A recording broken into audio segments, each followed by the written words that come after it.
Astaghfirullah. Ala Rasulillah wa ala alihi wa sahbihi wa mawalah wa la hawla wa la quwwata illa billahi wa ba'du. Alhamdulillah, di pagi hari ini kembali kita bisa sholat subuh berjamaah. Dan sebagai faedah di pagi hari, ada beberapa nasihat yang disampaikan para ulama kita bagaimana menjadikan bulan Ramadan menjadi semakin berkah dan semakin banyak pahala. Ma'asyiral muslimin yang dimuliakan Allah Subhanahu wa taala, ada 10 perkara yang bisa menjadikan bulan Ramadan yang sedang kita lalui menjadi bulan yang jauh lebih berkah lagi bagi kita. Ma'asyiral muslimin yang dimuliakan Allah Azza wa Jalla, apa saja 10 perkara itu? Tidak memperpanjang mukaddimah, kita akan sebutkan satu persatu. Yang pertama, as-sabr.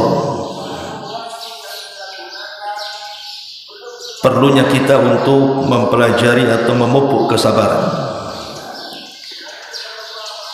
Dan ulama ketika membagi sabar ini terbagi menjadi 3.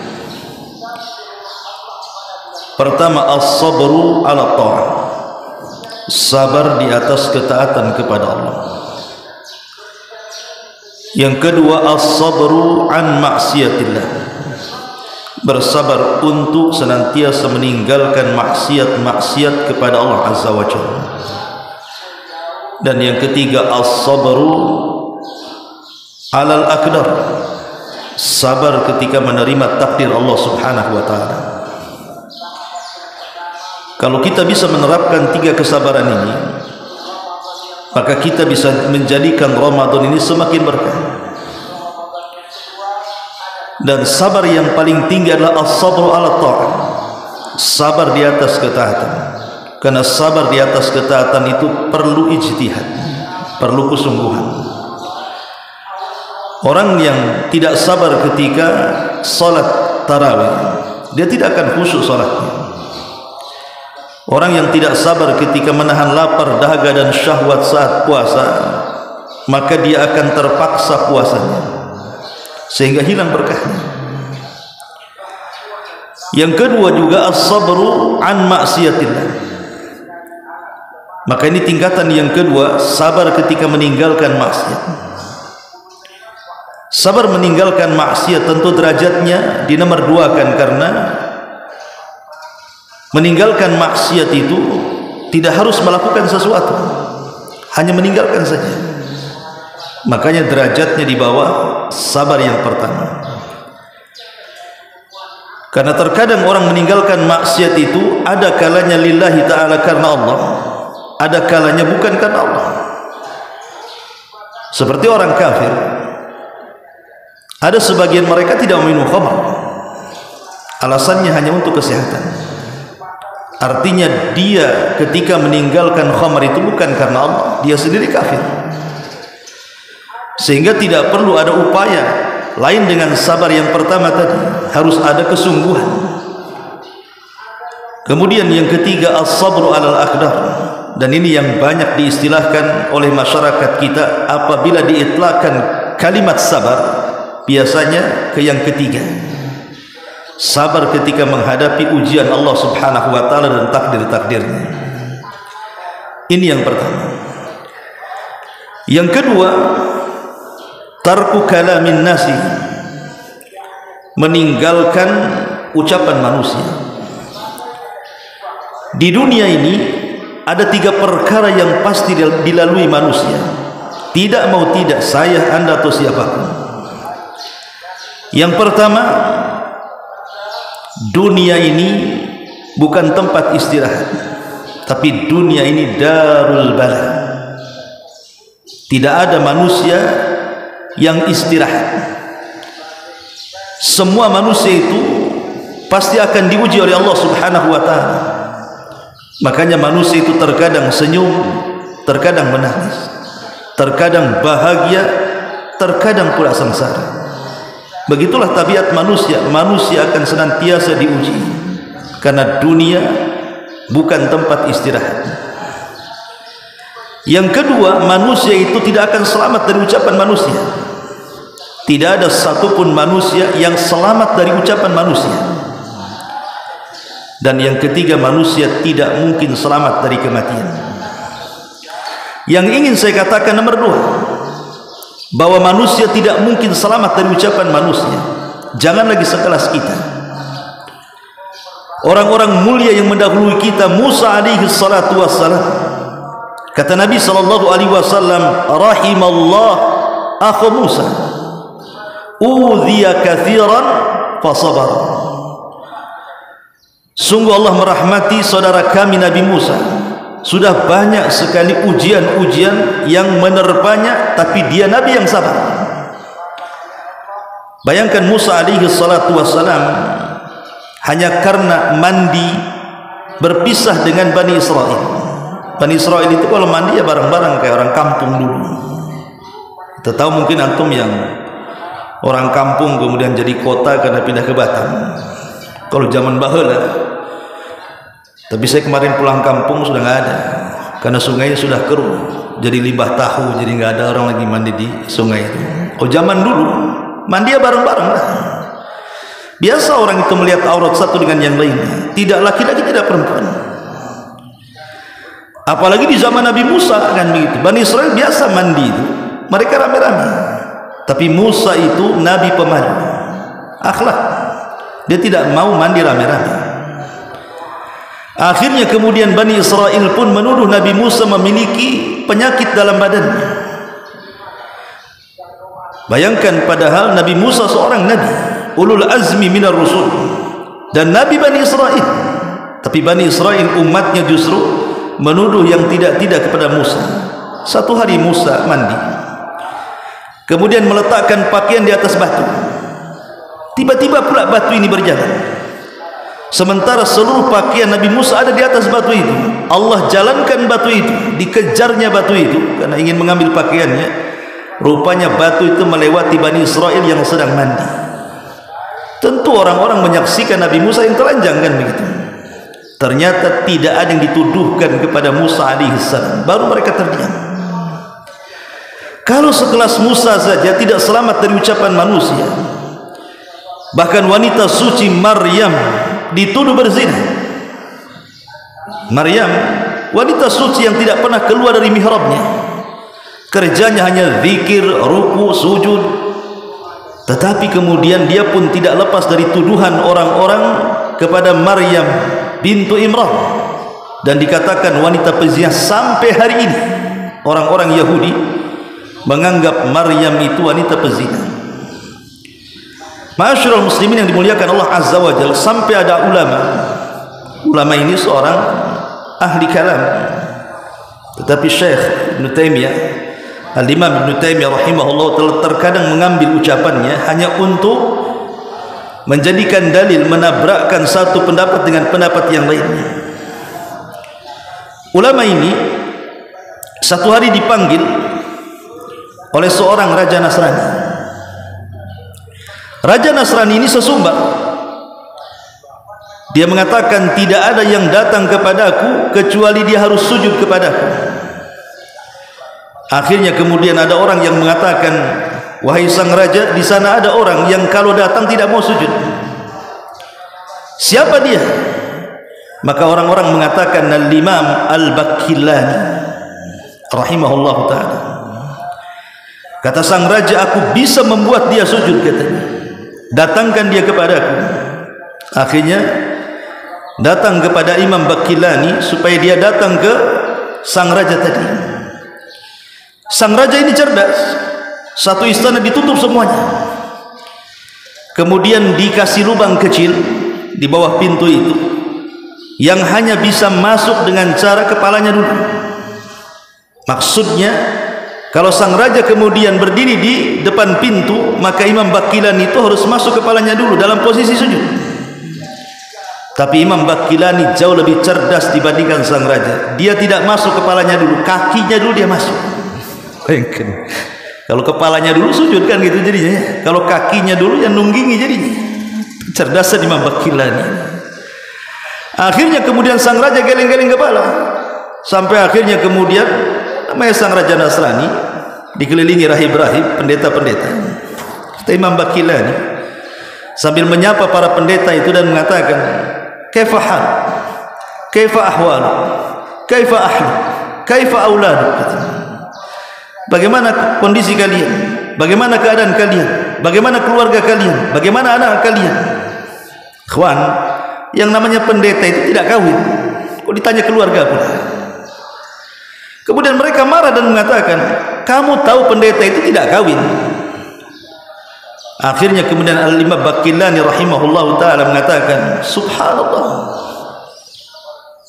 ibu kalian Maryam punya keluarga. Dia ada anak dan dia ada ayah, ada ibu." Ma'asyiral muslimin yang dimuliakan, sampai akhirnya sang raja pun mengatakan kepada Imam Baqilani, mengatakan, "Saya dengar agamamu wahai Baqilani, bahwa ummuka, ibumu maksudnya Aisyah ummul mukminin radhiyallahu anha, dia berzina dengan seorang sahabat." Maksudnya diisyaratkan kepada hadisatul ifki namanya. Dalam Sahih Bukhari itu ada kisah hadisatul ifki. Jadi ketika Aisyah radhiyallahu anha sedang mengikuti peperangan bersama Rasul, kemudian tengah malam dia ingin buang hajat, akhirnya dia menjauh dari pasukan. Karena lama disangkanya Aisyah sudah naik ke rumah-rumahan di atas unta itu, kemudian ditinggal sama pasukan. Tapi Aisyah cerdas, tidak menyusul. Dia tetap di lokasi itu karena dia tahu kalau mereka tahu pasukan itu dia belum ada di kendaraan itu, pasti akan balik lagi. Tapi sayang ketika itu ada seorang sahabat yang ketinggalan, namanya Safwan ibn Mu'attil. Ketika dia melihat Ummul Mukminin Aisyah radhiyallahu anha, karena dia kenal, akhirnya kemudian dia turun dari unta, Aisyah suruh naik, kemudian dibawa oleh Safwan ibn Mu'attil. Rupanya lewat kepada orang-orang munafik. Salah satunya Abdullah ibn Salih ibn Sabah, tokoh munafik Madinah. Dari sinilah cerita tuduhan Aisyah berzina dengan Safwan ibn Mu'attil. Jadi sang raja Nasrani ini mengatakan, "Saya dengar ibu kalian," maksudnya Aisyah ummul mukminin, "berzina dengan seorang sahabat." Tapi lihat bagaimana Imam Baqilani mengatakan di hadapan sang raja ini, "Baik wahai raja, sekarang saya ingin bertanya balik. Bagaimana dengan ibu kalian?" Maksudnya Maryam. Maryam itu punya anak Isa, tapi tak punya suami. Aisyah ibu kami tak punya anak, dia punya suami. Kira-kira yang layak dituduh berzina itu siapa? Ini perempuan punya anak, tak jelas siapa lakinya. Yang satu tak punya anak, jelas lakinya. Kira-kira yang berhak dituduh berzina siapa? Ibu kami atau ibu kalian? Kata Imam Baqilani, tapi saya percaya dan yakin bahwa baik ibu kami Ummul Mukminin Aisyah radhiyallahu anha atau ibu kalian Maryam bintu Imran, dua-duanya wanita suci. Kalau sekelas Maryam saja dituduh wanita pezina, Ummul Mukminin Aisyah radhiyallahu dituduh sebagai pezina, ini wanita-wanita suci, tidak lepas dari ucapan manusia, apalagi kita. Kalau seandainya kemudian kita ini difitnah orang, dibuli orang, dicaci maki orang, kita ini bukan orang suci sesuci Nabi, dikatakan tukang sihir, tukang tenun, pemecah belah dan begitu seterusnya, maka dipastikan siapapun manusianya tidak lepas dari ucapan manusia. Maka di bulan Ramadan jangan pedulikan ucapan manusia. Kalau kita tidak sanggup memaafkan ucapan mereka, maka minimalnya jangan pedulikan mereka. Anggap saja kita tidak kenal dengan mereka. Walaupun umpamanya orang ini mungkin tetangga kita, tapi dia mungkin lisannya setajam silet kepada kita, anggap kita tidak kenal dengan dia. Ma'asyiral muslimin yang dimuliakan Allah Azza wa Jalla, supaya hati kita terjaga dari ibadah. Sebab kalau kita kemudian orang yang tidak suka dengan kita kemudian mengeluarkan kata-kata kotor dengan kita, itu hakikatnya dia punya amal, dia punya api di dalam dadanya. Biarkan api itu membakarnya, jangan pindahkan api yang ada pada dadanya dipindahkan pula kepada dada kita. Ini jadi bahaya jadinya. Ketika dia mencaci kemudian kita balas mencaci, walaupun dalam Islam tidak ada masalah sebenarnya. Jazaa'us sayyi'ah sayyi'atun mithluha, kata Allah. Kalau ada orang yang berbuat jahat kepada kita, kita boleh melakukan kejahatan tapi yang sama, jangan berlebih.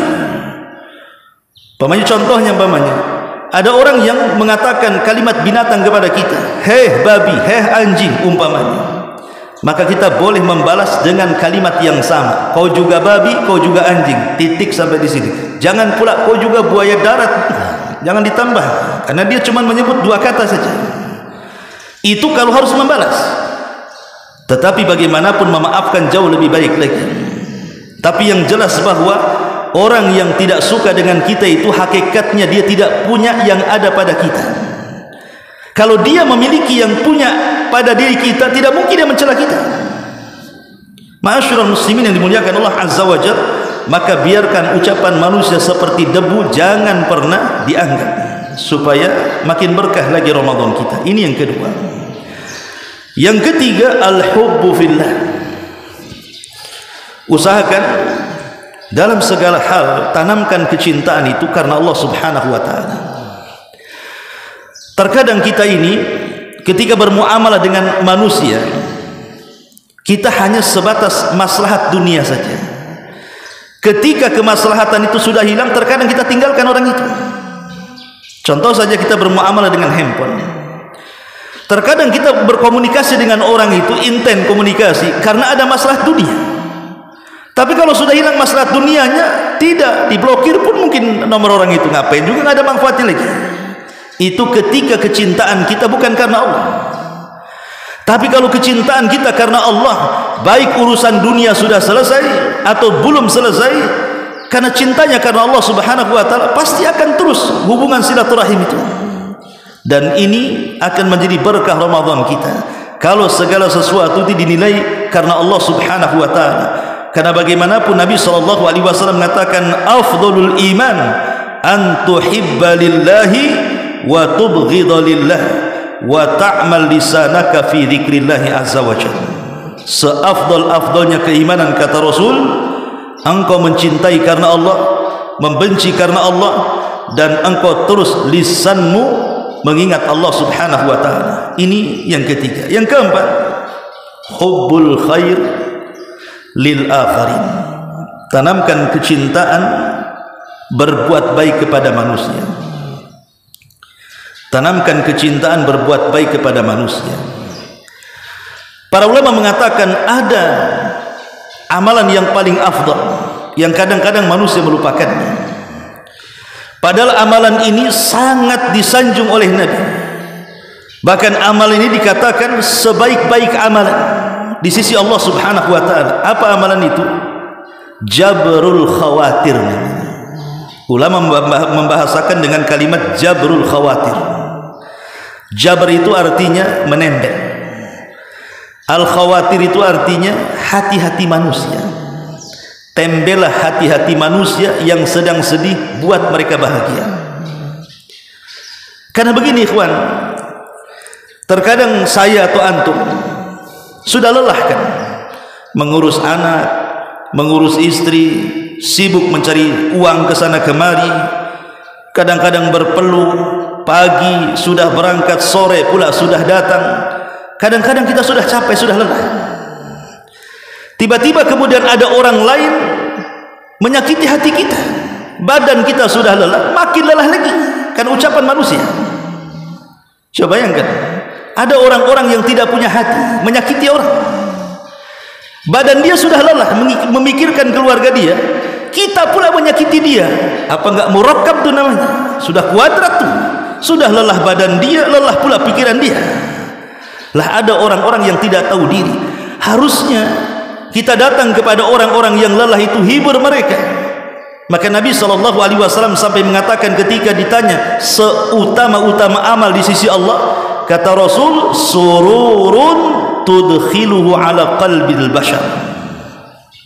Kebahagiaan yang kau masukkan ke hati manusia itu sebaik-baik amal. Kalau ada orang sedih pun, kalau ada orang terluka tembel, kalau ada orang yang butuh dengan kita bantu, dan begitu seterusnya. Tentu ya sekemampuan kita. Minimalnya kalaupun kita tidak bisa membantu secara materi, maka kita bisa membantu dengan cara nasihat, menghibur hati dia. Terutama orang-orang yang kemalangan baru terkena musibah, jangan pula ditambah-tambah musibahnya. Karena ini adalah tradisi orang-orang kafir.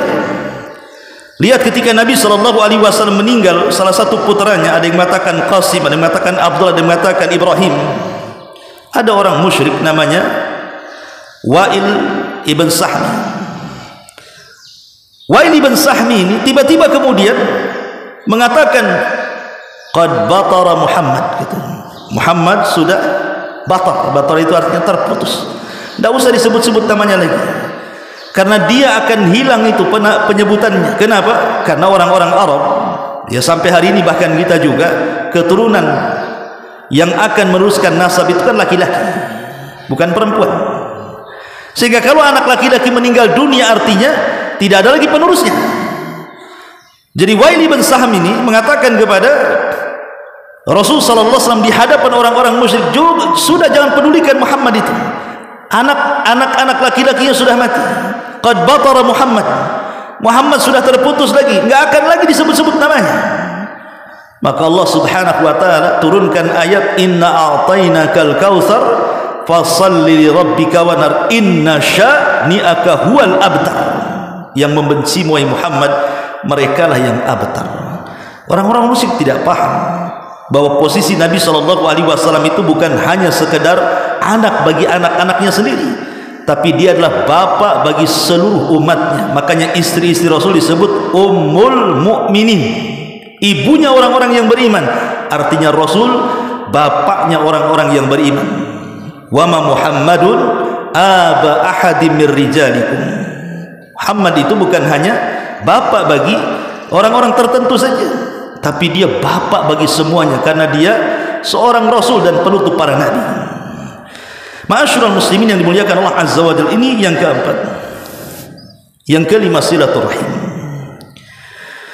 Ma'asyiral muslimin yang dimuliakan Allah Subhanahu wa taala, Nabi SAW mengatakan laisal wasil bil mukafah, walakin al wasil alladhi idza qata'aka wasalahu. Orang yang silaturahim bukan orang yang ketika dia menyambung ada niat barter.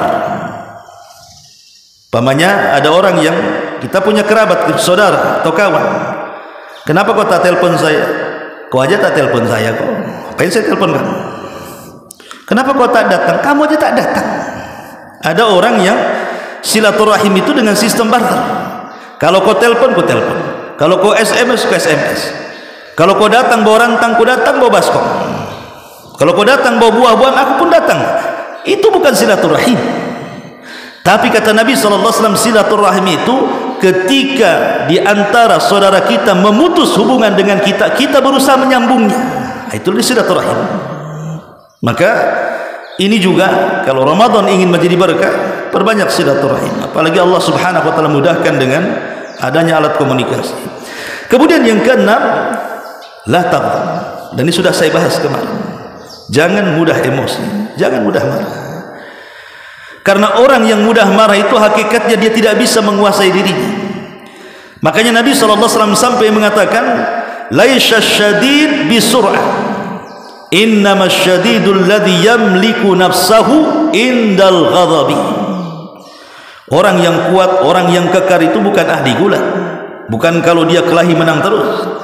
Tapi orang yang kuat itu adalah orang yang bisa menahan dan menguasai hawa nafsunya. Sebab kalau seandainya hawa nafsu sudah dikuasai dengan amarah, ikhwan, maka setiap kekejian dan keburukan ada pada dia. Lihat akibat orang marah, bisa mencaci, memaki, memukul, bahkan bisa membunuh. Naudzubillah.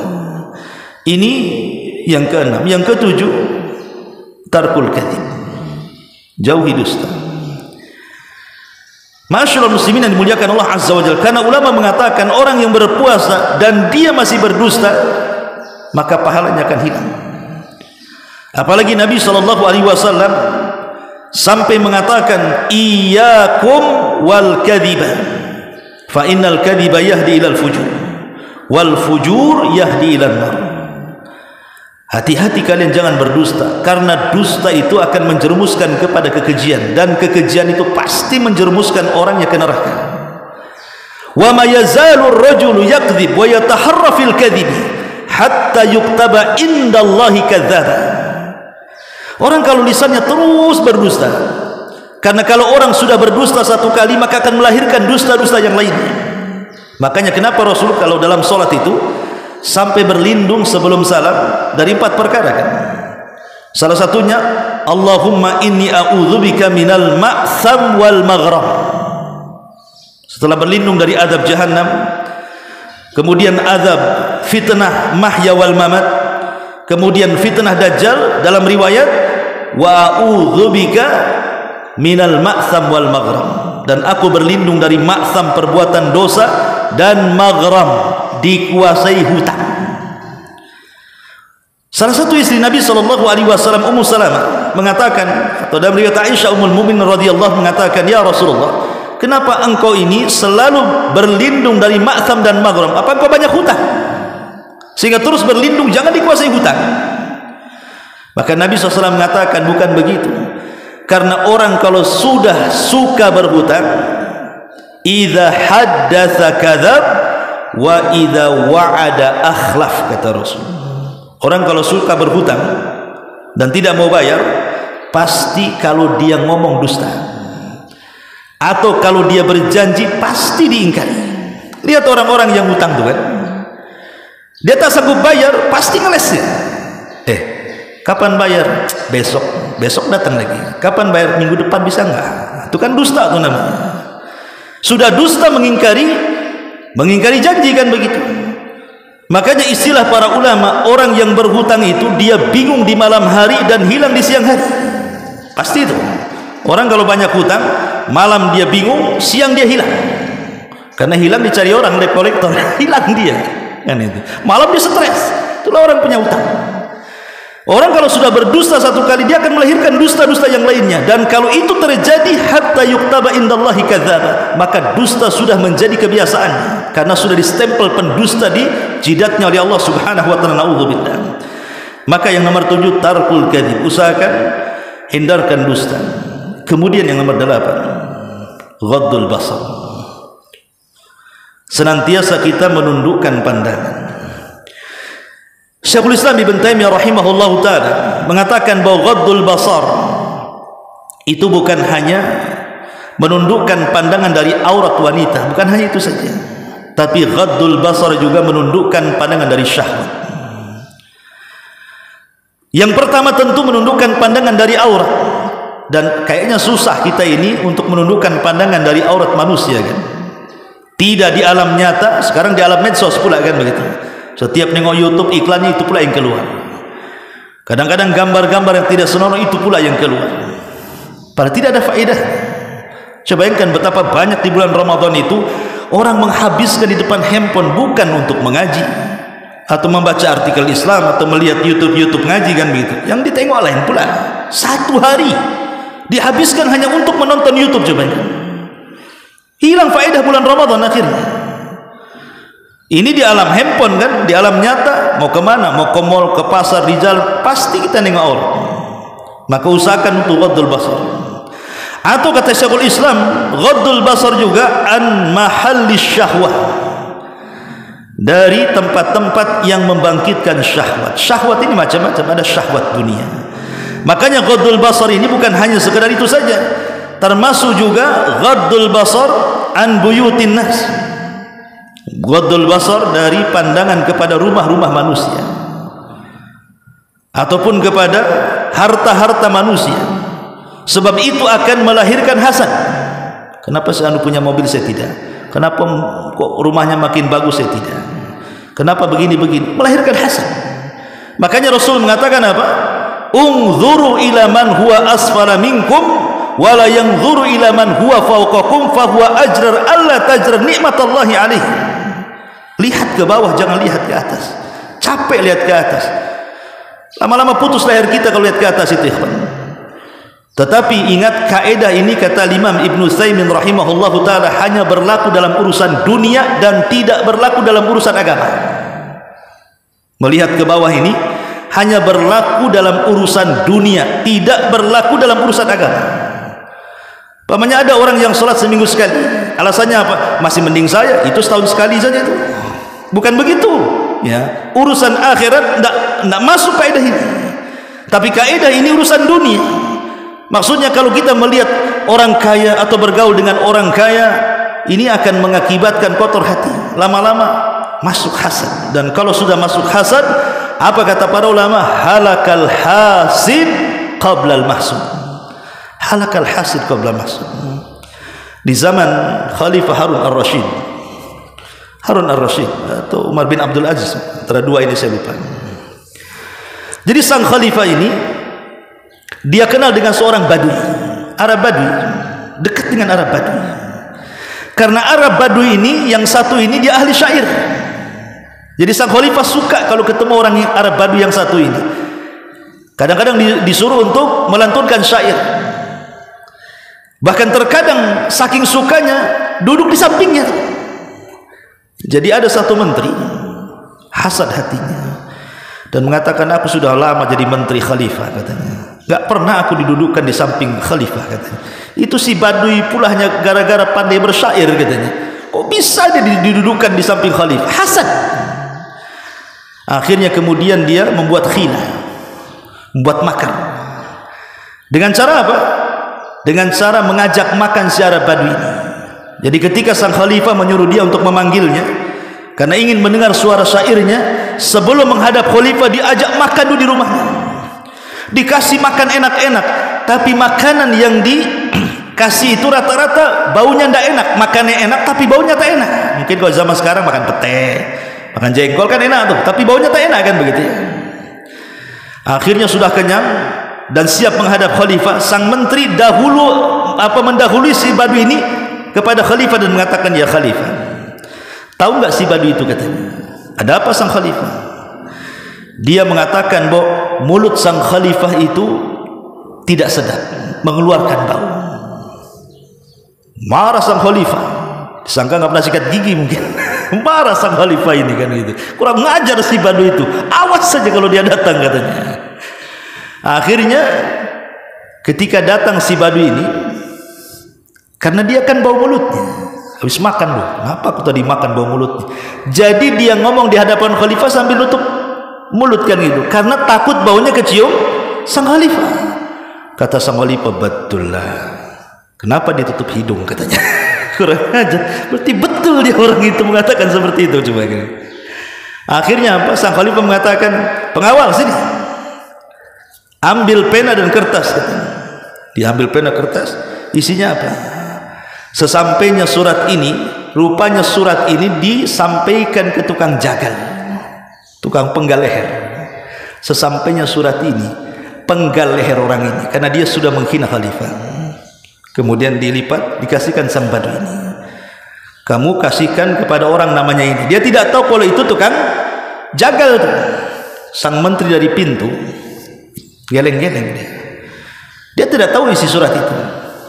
Memanglah untung, katanya si Badui itu.